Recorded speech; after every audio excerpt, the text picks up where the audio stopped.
হঠাৎ বেরোনোগুলো সব থেকে সুন্দর হয়। Excuse me for my voice, আমার প্রচণ্ড ঠান্ডা লেগেছে। হঠাৎ করেই প্ল্যান হলো যে দক্ষিণেশ্বর যাওয়া যাক, পুজোও আসছে এবং অনেকদিন আমরা কোথাও বেরাইও না, তো ভাবলাম যে সবাই মিলে ঘুরে আসি। পুজোর কথা বললাম, পুজোর আকাশ দেখবে, এই দেখো কি সুন্দর না।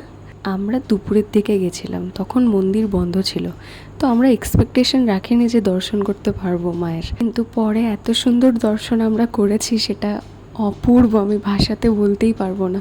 তো আমি এখানে একটু জলে নামছিলাম আর এই পুচকিটা সিঁড়ি দেখছিল, আমি এইটুকু বয়সে হয়তো বাবার সাথে উপরে দাঁড়িয়ে থাকতাম। তো তারপর আকাশটা এত সুন্দর লাগছিল সেদিন।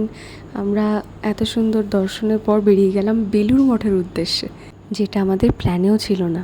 তো ইট ওয়াজ ভেরি আনএক্সপেক্টেড অ্যান্ড এত সুদিং, এত পিসফুল, এত ভালো লেগেছে আমার। আমি অনেক ছোটোবেলায় গেছিলাম আর এই জাস্ট কালকে গেলাম, সব মিলিয়ে আমার খুব ভালো এক্সপিরিয়েন্স। এখানে তনিমাদি কিছু বলবে।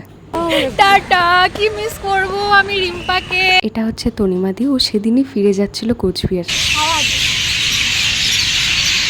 এই ন্যাচারাল ডাকটা আমি শোনানোর জন্য এখানে ভয়েস মিউট করেছিলাম। তো ডিটক্সিফাইং লাগছিল না, মানে খুব খুব ভালো এনজয় করেছি, দিনটা খুব ভালো কেটেছে।